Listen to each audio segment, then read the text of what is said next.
Usa ka pagtuo, usa ka tingog, usa ka katawhan.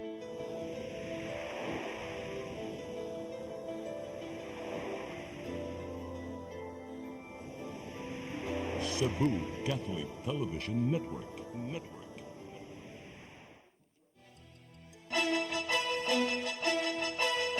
Uluhan sa mga balita sa Sayri 47, 26 ka mga department head ug job order employees sa siyudad sa Mandaue gisuspinso sa kasong administratiba. Cebu City Charter Day Anniversary, gastuhan og kapin 14 milyones ka pesos. Barangay hall sa Mactan, Dakbayan sa Lapu-Lapu na sunog, stock room na ugdaw. Lalaki ni bag-in sa iyang kinatao sa minor de edad sulod sa modern jeep na dakpa. Sugbo, Kabisayan ug Mindanao, Pilipinas ug katawhan kutos maabot sa tong Sibya sa tibuok kalibutan mayong hapon. Live kita karon sa CCTN Channel 47 ug kini ang tulumanon sa nagunang kasayuran nga angay natong masayran. Sanga ni Attorney Danica Caballes, ako si Dennis Tabar ug kini ang Sayri 47.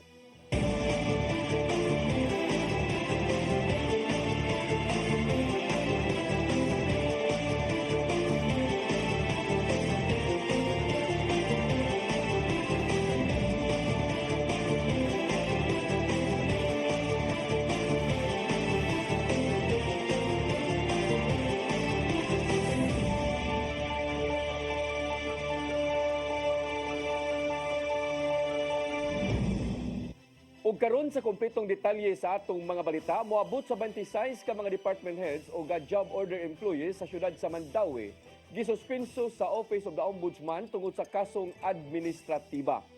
Ang kasayuran ihatod ni Mary Rose Sagarino. Siyam ka buwan nga walay sweldo ang gipahamtang nga suspension sa Office of the Ombudsman sa 26 ka mga opisyales ug job order employees sa siyudad sa Mandaue. Kini human nakitang sadaan sila sa administratibong paglapas sa prejudicial to the best interest of the service. Si Attorney Julio Cesar NTC ang pangu sa City Assessor's Office ug usa sa respondent niingon nga ang resolusyon anaa na sa City Mayor's Office ug gikatakda kining ipatuman karong adlaw. And the Ombudsman should have, with all due respect, the Ombudsman should have asked, then the investigator should have asked, if UBO was there during the implementation. Because UBO does not have a demolition team of their own, just like Cebu City. Cebu City, the UBO does not have. What they have is probe. In the same manner, here in Mandaue, what we have here is HUDO. There is an ordinance authorizing HUDO to conduct demolition activities, not the UBO. They should have been asked. It would have been explained to them, and we could have done nothing like this could have happened. Luoy ang mga GO. Moro ginako kaingon. They are punished for doing their job. They have no personal interest. They have nothing to gain. Ano yan man? Gawas kang intise na suspenso usab si Attorney John Bibiton ang kanhi pangu sa Housing, Urban and Development Office. Ang reklamo nagsumikad sa kaso nga gipasaka ni Maria Priscilla Melendres ug Maritoni Melendres ni pasangil sa illegal nga demolition sa luna sa Barangay Paknaan nga parehong giangkon nila og sa syudad. Ang mga reklamante ni taho nga niadtong Mayo tuig 2023 gikural ang yuta sa mga opisyal sa syudad pinaagi sa notice of demolition nga walay pitsa. Ang 26 ka opisyal ug mga empleyado gikatakdang mosangat og motion for reconsideration.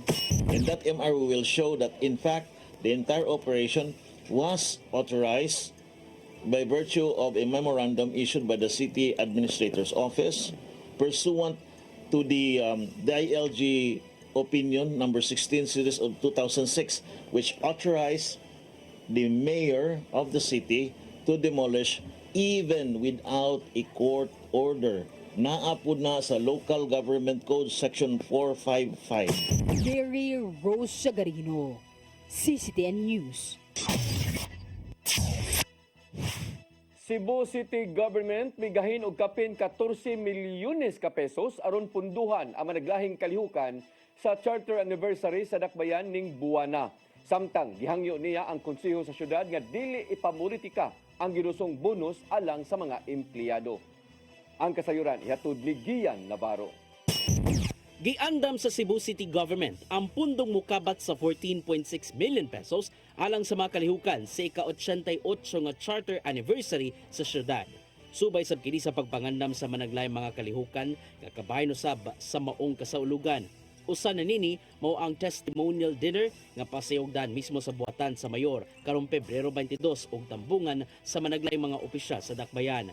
Samtang himuong yano ang seremonya sa Charter Day celebration karong Pebrero 24 Lunes sa buntag sa palibot sa Cebu City Hall. Hatagan usab og pasidungog ang mga individual ug kumpanya nga nakahatag og dakong tampo sa ekonomiya pinagi sa pagbayad og buhis ato sa Taxpayers Night karong Pebrero 28. Many others nga atong gi-line up for atong Charter Day celebrations. But it will be toned down.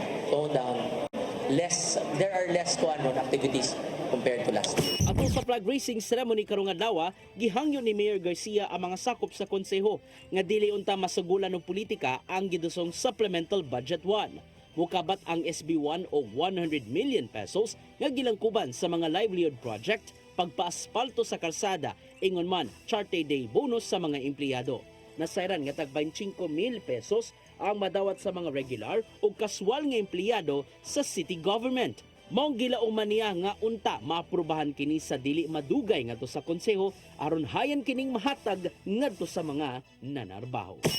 Ang katong supplemental budget number 1, which comprises of the following. Number 1, the bonuses of our casual employees, including regular employees, including job order employees.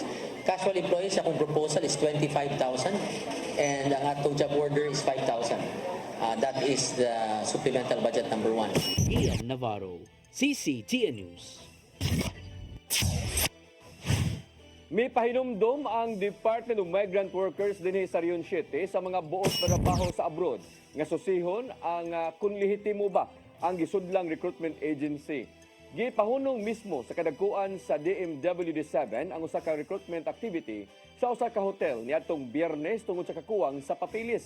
Gatusan ka mga aplikante nga gikan sa Kabisayan ug Mindanao ang mianhi sa dakbayan sa Sugbo ug ni-apply sa pamasin nga makatrabaho sa Alaska sa Amerika isip mga magtutudlo. Suma pa ni OIC Regional Director Maria Eliuda Cantona nga way letter of authority gikan kanila aron masuta ang lehitimo ba ang maong nga kalihukan. Nasuta usab nga ang mga school principal mismo mo'y nag-aghat sa mga magtutudlo sa pagdawat sa maong tanyag bisan ug way nagpakita nga gikan sa usa ka recruitment agency. Atol sa ilang nga pagbisita sa maong hotel, gitudloan sa DMWD7 kung ang mga nagpasiugda sa recruitment activity unsaon pagproseso aron himuon kining lehitimo ug legal.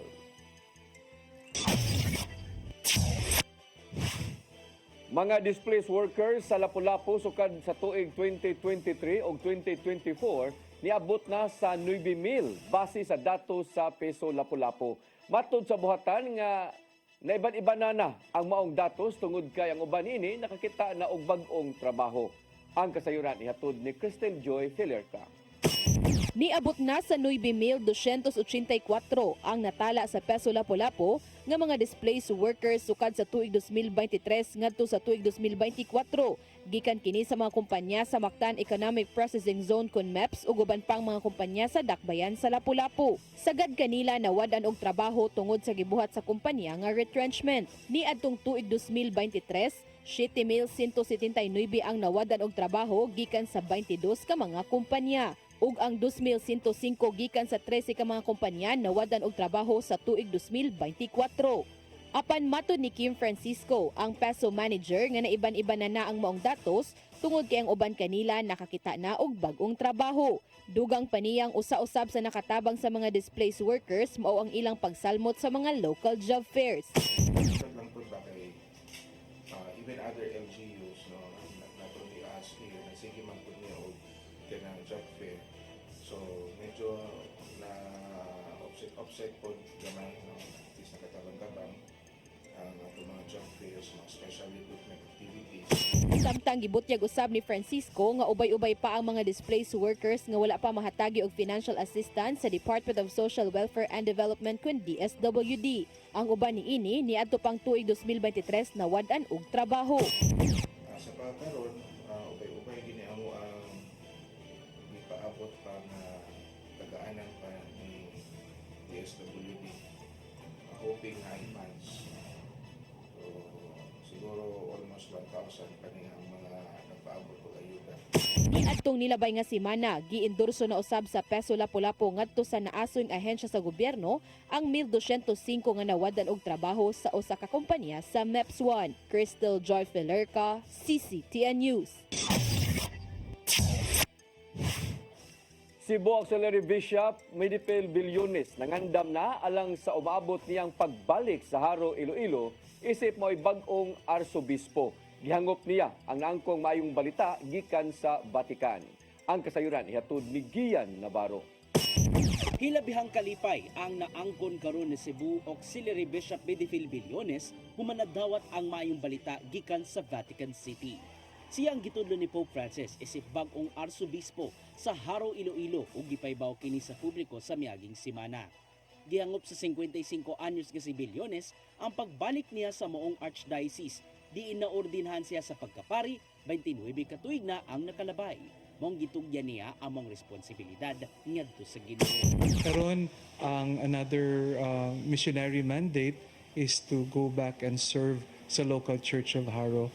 So even despite the apprehension, na siya'y serenity because our yes has been surrendered kay Lord. Pumita ni Bilyones si Archbishop Jose Romeo Lazo, kinsang moretero ning tuiga sa edad niya 76. Gibutang sa Vatican si Bilyones sa Archdiocese of Cebu niadtong Hulyo 2019 isip auxiliary bishop.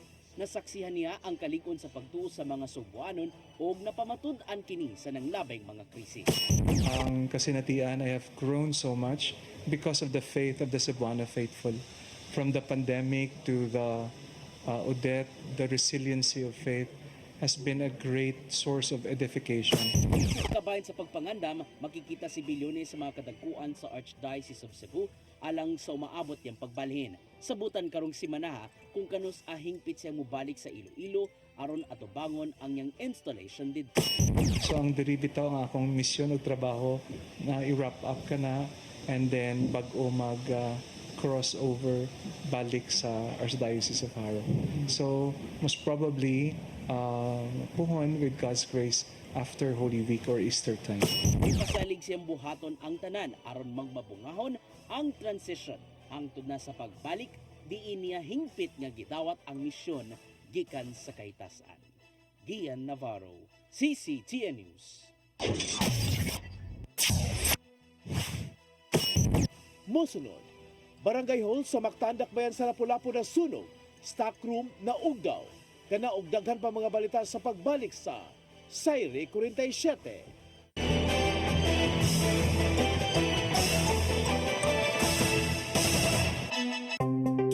Discover the beauty of the Philippines.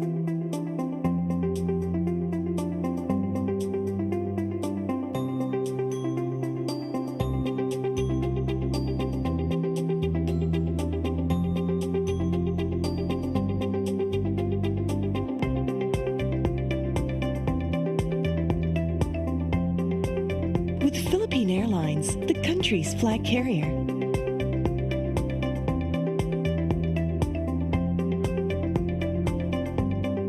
The airline that lets you feel the warmth of the nation.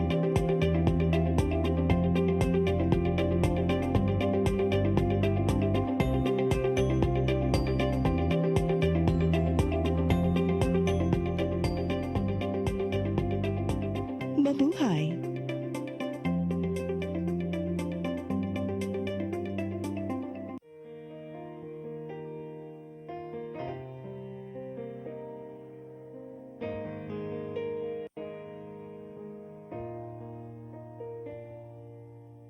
Heal me, O Lord, and I will be healed.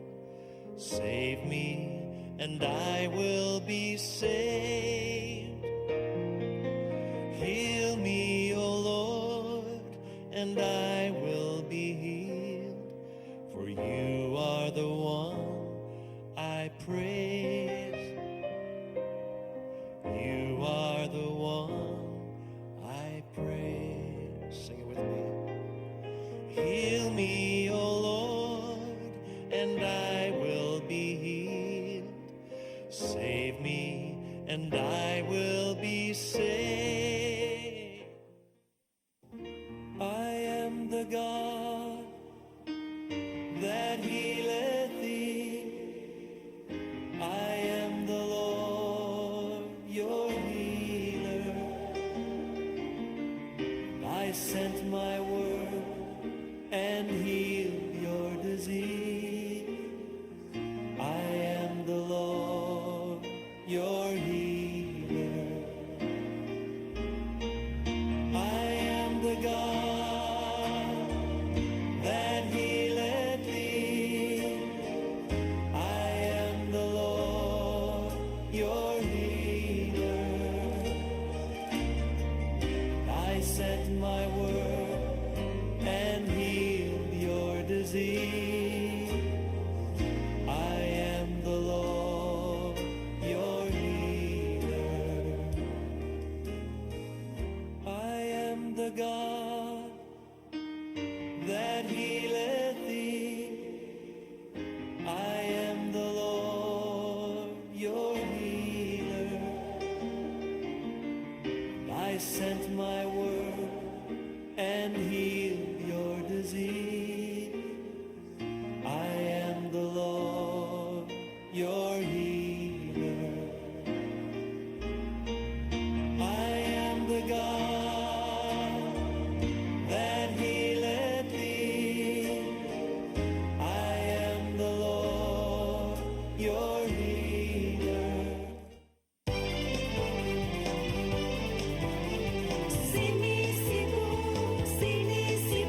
For your internet connection, And for the signal of your cable TV. So fast and swift that transmission to your home. Sini Cebu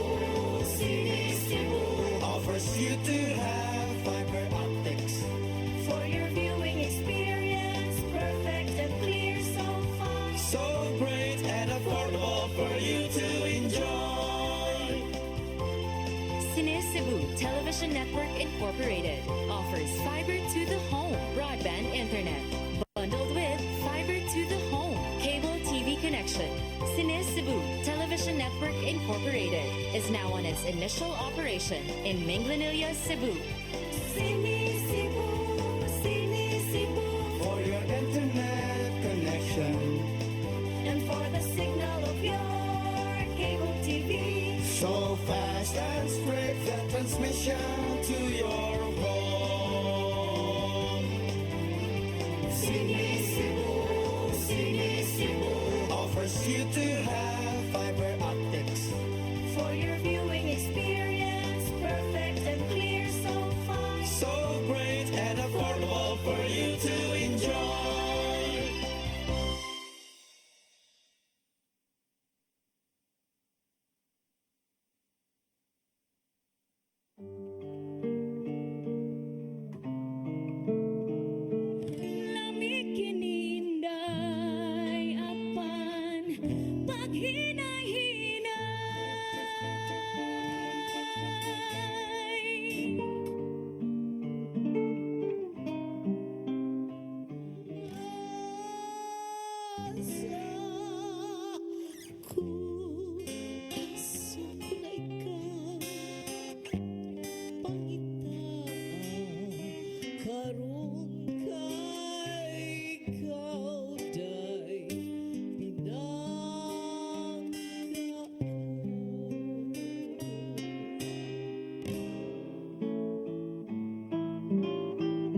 Og siya kay iya lang hokhokon, og iya lang oto-otoon. Ay,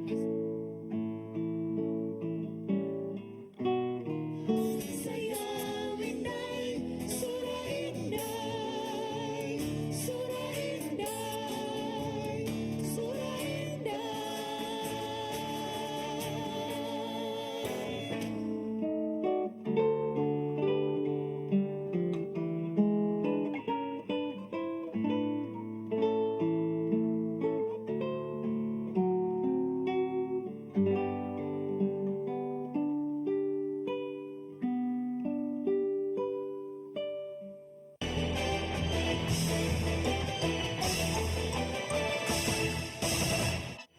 Balik sa ato mga balita, sunog ni Ulbo sa Barangay Hall sa Mactan, Dakbayan sa Lapu-Lapu niadtong Sabado. Ug naug daw ang stockroom sa Barangay Hall. Mga baga gikan sa nagwelding mo ay gitanaw nga posibleng hinungdan sa sunog. Ang kasayuran ihatod ni Cristel Joy Felerca. Miulbo ang usa ka sunog sa Barangay Hall sa Bactan, Dakbayan sa Lapu-Lapu ni adtong Sabado, Pebrero 8, alas 2:15 sa hapon. Nadawat sa kabomberoan ng alarma pagka alas 2:17 ug dali ra kini nilang narespondihan tungod kay tupad ra sa Barangay Hall ang Mactan Fire Station. Gikatahong nagsugod ang maong sunog sa stockroom sa Barangay Hall nga nahimutang sa likod nga bahin, kung diin adunay nagwelding tungod sa gitrabahong extension. Usa kini sa gitanaw nga hinungdan sa fire investigator nga si FO1 Vincent Ray Reyes tungod kay sulod sa mong stockroom adunay mga props nga daling makadakop og kayo ug posible kining napiskan og mga baga. Nag-welding ang iyang pater, yang bantay sa opos, nalipat ang tino sa winilding ma'am dito nahagbong sa mga props bitaw. Ay mga styrofoam nga natuan mo to nga ni nag-create na siya og kayo.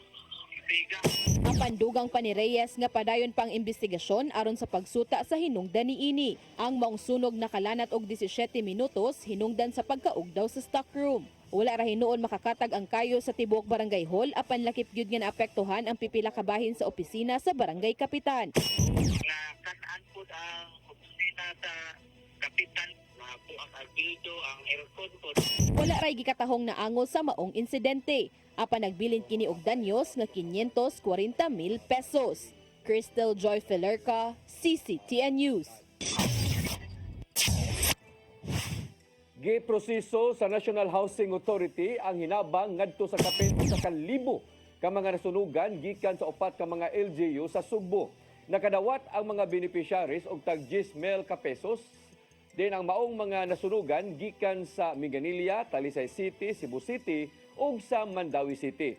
Ubos kini sa Emergency Housing Assistance Program din gamiton ang maong hinabang sa pagpamalit og mga materialis sa pagtukod og panimay. Gisukit-sukit sa mga sakop sa NHA ang mga requisitos nga mga beneficiaries din giandam ang pundo sa ihap pinaagi ni Senador Bongo.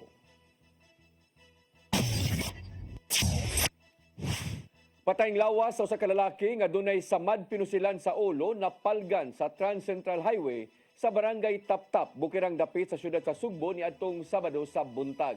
Nagpaila nga mga kabanay nga taga Mambaling miilang sa biktima nga dunay mental health problem. Ang kasayuran ihatod ni Arnold Bustamante. Usa ka lalaki ang napalgan na lang nga patay na alas 7 sa buntag nitong Sabado, Pebrero 8, 2025 sa sitio San Miguel, Barangay Taptap, Bukirang Dapit sa Dakbay sa Sugbo.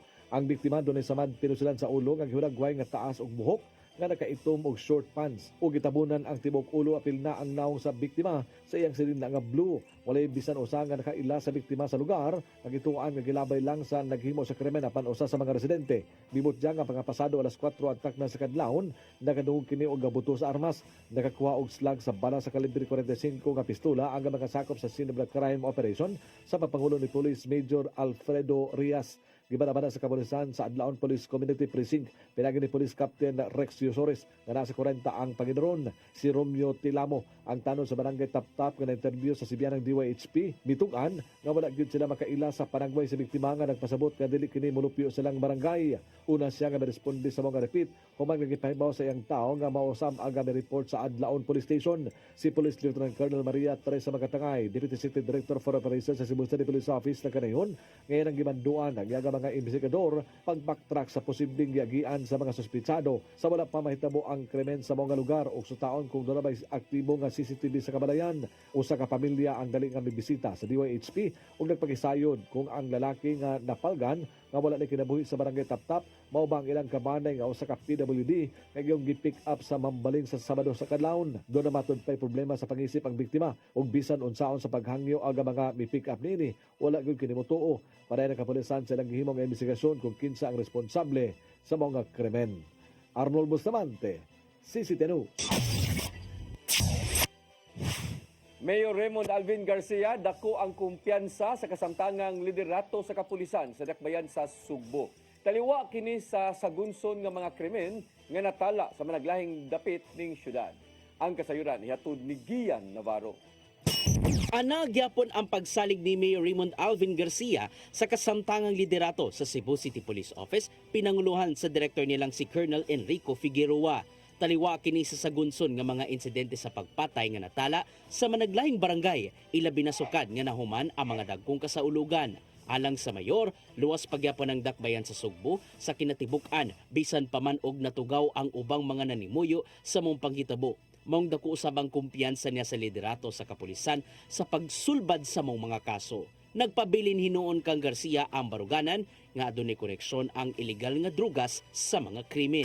I was very happy with the outcome, and then I had to give credit where it is due. Ang kapulisan was part of that, no, among other factors also that led to it. So sa first landaan, ang murag nakaingo sa sinulong nakaingo ko nga satisfied ko sa iyang performance, and then now leading to all of these speedy arrests, nakaingon sa diyo ko nga mas nalipay ko kay naka-perform din siya sa iyang angay buhaton. Aron mas madasig ang mga otoridad, padayon na ninoon ang pag-abag sa city government ngadto sa mga tinugyanan sa balaod. Gikan kini sa pagtunol sa mga bag-ong sakyanan hangtod na sa mga kaymanang gikinahanglan. And PIDEA, di ba? We just recently gave them award, no, or reward rather, for katong ilang dako kay nga haul of drugs. So, you know, you cannot discount the possibility nga naagi criminality, whatever you do. It's what is important for the city and the police and the law enforcement agencies is the response. May nungdanon alang ni Garcia ang pagtinabangay sa mga tao sa palibot aron pagsumpo sa mga krimen. Mitambag siya sa katawhan nga inay i-post sa social media dihadayon mas maayong musumbong sa way paglangan ngadto sa kapulisan.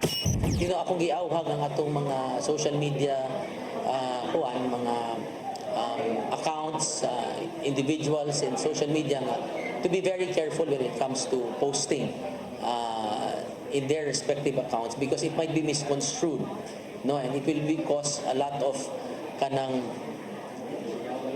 kuyawan ng mga tao ba. Ian Navarro, CCTN News. Drug den nga nahimutang sa barangay Basak Pardo gibungkag call center agent nga nagpadagan sa mong drug den nadakpan. Samtang usa ka minor de edad nga lalaki nga nabaybas sa Mambaling Police Station niadto usab nga Sabado. Ang kasayuran ihatod ni Arnold Bustamante. DI call center agent ug laing duha na sikop sa gidusan nga raid sa usa ka drug den sa mga sakop sa Philippine Drug Enforcement Agency 7 uban sa PNP Drug Enforcement Group Special Operations Unit 7 nga nibutang sa sitio Basquio, Barangay Basak Pardo, alauna 40 netong Sabado sa hapon. Ang nadakpan kailangan si alias Tio, 25 anyos, call center agent, kamoy drug den maintainer nga mausab ang target sa mga operatiba. Lakip sa napusasan ang duha nga naatlan nga naghingo sa Cebu nga silang alias Alan, 38 anyos, construction worker, ug alias Rodilio, 40 anyos, fire volunteer, nga pulos nagpuyo sa mga rapit. Dako sa mga ahente sa PDEA ug kapulisan ang unong kapakete sa gituang Cebu nga motimbang sa 11 gramos nga dunay estimated average market value nga 74,800 pesos ug mga drug paraphernalia. Matod ni Lia Alcantara, information officer sa PDEA 7, nga duha ka buwan nga gipaubos sa case build-up ang ilang target. Human nila madawat ang impormasyon gikan sa kasaligang tinubdan. Gigo makabaligya si Tio og Jess katuna sa 20 gramos matag semana gikan siyang supplier sa illegal nga drugas. Magatubang og kasong karapasan sa Section 5, 6, 7, 13 ug 14, Article 2 Republic Act 9165 ang mga suspitsado. Samtang manampuson usab nga na-rescue sa mga sakop sa Mambaling Police Station ng usa ka 16 anyos nga lalaki human na baybas alas 10:05 sa Sabado sa gabi. Dito sa sitio Puntod, Alaska, Barangay Mamaring, ang narescue gina nga si alias Boy nga nabutang sa listahan sa PNP nga high value individual, grade 9 student sa usa ka tunghaan sa nagpasugbo nga taga sitio Naba, Barangay Mamaling. Nakuha ikan kang Boy ang 16 ka pakete sa kituang shabu nga motimbang sa 50 gramos nga doon ay standard drug price nga 340,000 pesos. Usa sa mga operatiba sa Mambaling Police Station nga dali magpaila, mibutyag nga si Boy karon ay nanila nga ma-rescue human malambigit sa pagpabaligya sa illegal nga drugas. Ila ra kini nga turnover sa Department of Social Welfare and Development apan mabuhian ra tungod kay minor de edad kini. Sa miyaging adlaw na monitor na usab sa Mambaling Police Station nga mibalik ni sa pagpahiyot sa illegal nga drugas, kamay hinungdan nga ila kini gipaubos sa bypass operation. Arnold Bustamante, CCTV News.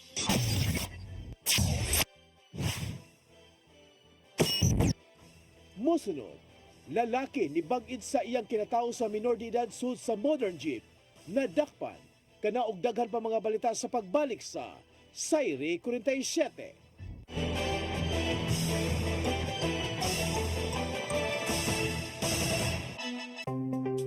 Discover the beauty of the Philippines.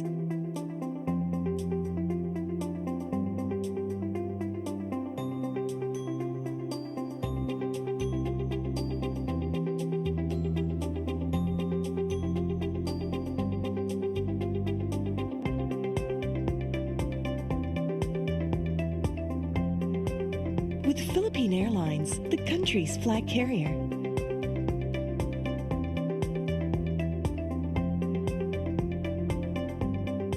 The airline that lets you feel the warmth of the nation.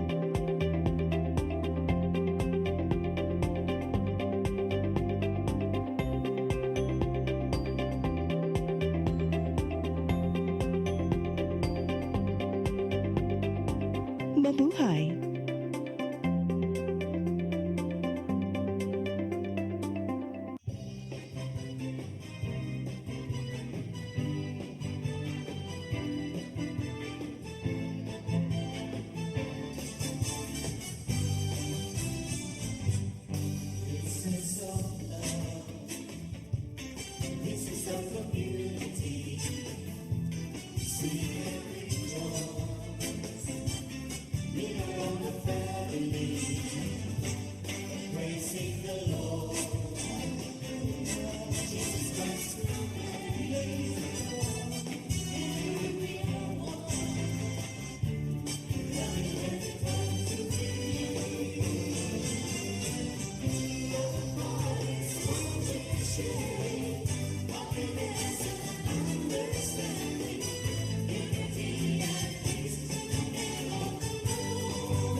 Heal me, O Lord, and I will be healed.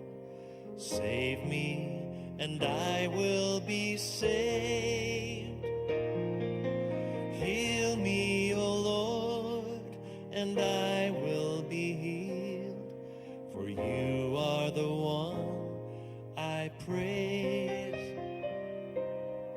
you are the one I pray. Sing it with me. Heal me, O Lord, and I will be healed. Save me, and I will be saved.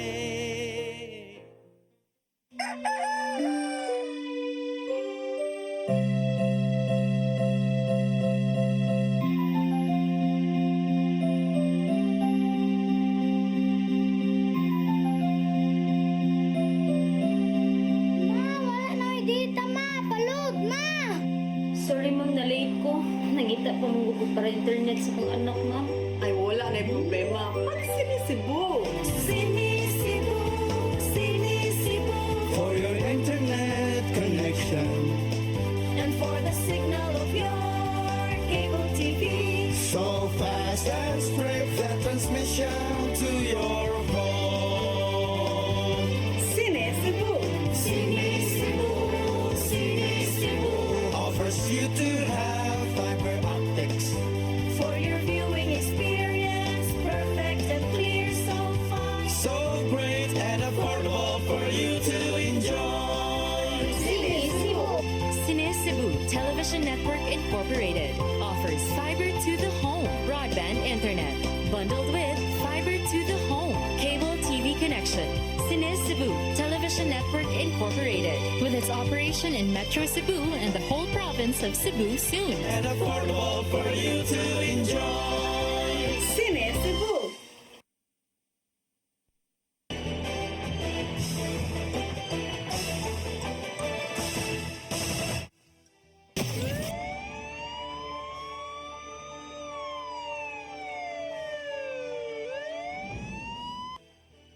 Balik sa ato mga balita, lalaki nga ni bag-id sa iyang kinatao sa minor de edad sud sa usa ka modern jeep nasikop sa syudad sa Mandawi. Kasong aso of lasciviousness ang atubangon sa dinakpan. Ang kasayuran ihatod ni Mary Rose Sagarino. Sa video nga kuha ni Aima RJ Kaburan, makita nga gitabangan pagdakop sa mga tao ug konduktor sa usa ka modern jeep kining usa ka lalaki. Siya gilayon giaresto sa kapulisan sa syudad sa Mandawi. Nasuta nga ang 38 anyos nga lalaki ni bagid sa iyang kinataw, luyo sa 17 anyos nga babae samtang nagsakay sud sa usa ka modern jeep. Nahitabo ang insidente ni atong Sabado sa gabi sa National Highway North Road sa Barangay Tabuk sa Mandawi. Si Police Lieutenant Colonel Mercy Villaro ang tigpamaba sa Mandawi City Police Office ni Ingon nga nahitabo ang insidente samtang puno ang jeep di nagbarog ang biktima. Ang kini nga suspect, una nakitaan pa ni siya sa victim, sa unahan pa ni siya nagbarog niya taod. Ang kini nga suspect ni nilipot sa iyang likod, ni barog sa iyang likod o mao na nga every time, especially every time na mo break ang kani siya nga modern jeep, kani siya nga jeep nga ilahang gisakyan kay iyahang ibag-id matupad. Matud ni ini nga wala gipagawa sa suspect ang iyang kinataw apan gibag-id sa makadaghan sa luyo sa minor de edad. Ni Cebu gamay ang kini siya nga minor kay basin nagtuo lang siya nga unsa na po. Pero naa man jud mukuan man jud ni forward man jud ang kanang suspect. So mo to tan-aw niya intentionally na jud na nagbinastos na jud siya. Karong hapon gikatakdang ipasaka ang kaso batok sa suspect kinsa mag-atubang kalapasan sa acts of lasciviousness sa Republic Act 7160. Sa investigasyon na sayran nga gipasangilan usab og pagpang-rape sa usa ka minor de edad ang suspect ni aging tuig. Mary Rose Sagarino, CCTN News. Balik sa atong malita, patay ang usa ka 70 anyos nga mag-uuma human sungay sa Cabaw sa Barangay Dapdap, lungsod sa Pilar, isla sa Camotes. Katapusan na sigpatan sa pamilya ang mag-uuma nga si Samuel Contridas niadtong Biyernes sa buntag aron mangahoy sa Bukirang Dapit. Apan sa dugay nga pagpaabot, naabtan na lang sa mga kabanay nga maayo ang pagkatusak-tusak sa lawas ni Contridad. Tungod lang kay gisungay kini sa Cabaw. Gipanag-iya ra hinoon sa kabanay ni Contridas ang maong Cabaw nga gitugway sa Bukirang Bahin. Nasuta sa Pilar Police Station nga hilabihan ang kaagresibo sa maong Cabaw kung makakita og laing tao. Nabali niya nga panahona ang punuan sa kahoy. Din gihigtan ang maong Cabaw ug didto nahitabo ang maong insidente.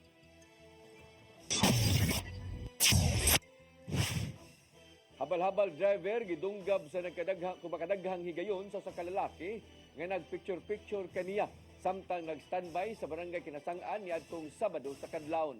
Kagahapon nadakpan ang suspek didto sa Panimay sa iyang iyaan sa lungsod sa Dalaget, probinsya sa Sugbo. Ang kasayuran ihatod ni Arnold Bustamante. Nalandig sa tambalanan kini sa 33 anyos nga habal driver manidunggaba sa wala mailhing lalaki sa Embacalso Avenue, Barangay Kinasangan sa Dakmes, Sugbo. Alas 3:40 na itong Sabado sa kadlawon. Ang biktima gila nga si Alfred Casura Pareha, lumang taga Surigao del Norte, apan nagpuyo na kini sa Barangay Mambaling sa siyudad sa Sugbo. Sa investigasyon sa Inewan Police Station nga samtang nagparking ang biktima nga habal-habal driver sa kilid sa karsada samtang magpaabot og pasahero, kalit lang nga naabot ang wala mailhing lalaki ug gikuhaan siya og hulagway nini gamit ang cellphone nga walay pananghid. Nasuko ang biktima tungod sa gihimo sa mga lalaki ug dinhi na nagsugod ang ilang nga panaglalis ug miabot gyud sa panagsinumbagay hangtod nga naabot sila sa tunga-tunga sa karsada. Among hitabo nakuha ang kining video sa usa ka motorista nga nagtuo nga nagsinumbagay lang kini apan makita sa video nga duna di ni hait nga hinigiban nga iyang giduslak-duslak sa lawas sa biktima. Nakaangkon og daghang samad dinunggaban sa tiyan ng biktima ug ang suspetsado dali usab nga misibat paingon sa sulunong bahin sa Barangay Kinasangan. Unang gidala ang biktima sa Ace Hospital apan gibalhin usab kini ngadto sa Cebu City Medical Center. Dali nga maresponde ang kapulisan sa Inewan apan wala na diha ang suspetsado human midagan kini sa sulunong bahin sa Barangay Kinasangan. Ang Inewan Police Station kapin usa ka oras nga nasayod sa insidente human nga nadugay pag-report ang nakasaksi sa hitabo. Awag sa kapulisan ngadto sa publiko nga labing maayo nga motawag dayon sa police station sa dili pa mo post sa social media aron mahatagan na nila og pagtagad ug madakpan gilayon ang responsable. Gireview na sa mga investigador ang video nga mikatap sa social media aron ilhon kinsa ang mga suspitsado. Apan kagahapon nadakpan na kini sa Inewan Police Station and Dabangan sa Dalaget Police Station dito sa Barangay Manangal sa lungsod sa Dalaget alas 3 sa kadlawon. Ang suspitsado gilanga si Jack Villacorta, 35 anyos, lumad nga taga Cagayan de Oro City, apan kasamtangan nga nagpuyo sa sitio Villa Cacao, Kinasangan sa Dakbayan sa Sugbo. Gihimangkak sa suspitsado nga iyang giunhan ang mga habal-habal driver, sanglit siya ang gipareglahan ini sa dihang padong siya sa karbon. Ang Inewan Police Station para nasab sa ilahang gihimo karon nga investigasyon. Arnold Bustamante, CCTV News. Nabalhog sa Guadalupe Police Station ang lalaki nga nipusas sa kamot og tiil sa higalang nga babae kagabi dito sa tungod sa grabing pangabubho. Matod ni Police Major Miles Damuslog, hipi sa Guadalupe Police Station, nga ang biktima ug ang suspek nga lalaki managhigala ra nga taga Barangay Guadalupe. Walang una nganli ni Damuslog ang suspek nga gibanabana nga naa sa 30 anyos ang pangidaron. Samtang ang biktima nagpangidaron og 23 anyos. Giingon nga sa diha nga nagpahatod ang biktima kalit kining gipusasan o gituyok sa dakbayan sa Sugbo ingon man sa Mandawi. Nakahigayon sa pag-ikyas ang biktima dihang nihunong ang ilang gisakyan sa tindahan aron mopalit og tubig ang dinakpan.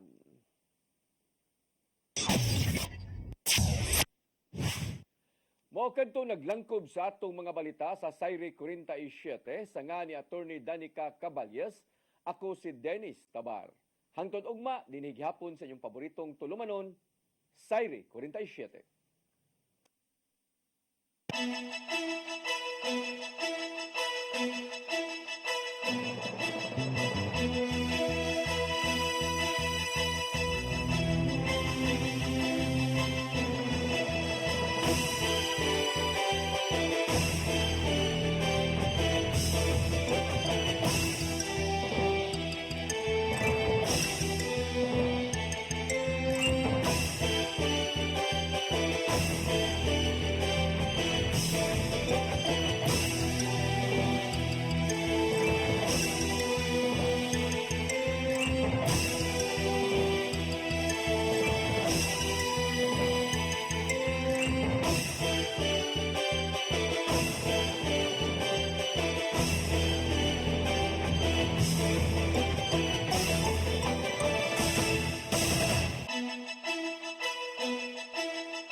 Heal me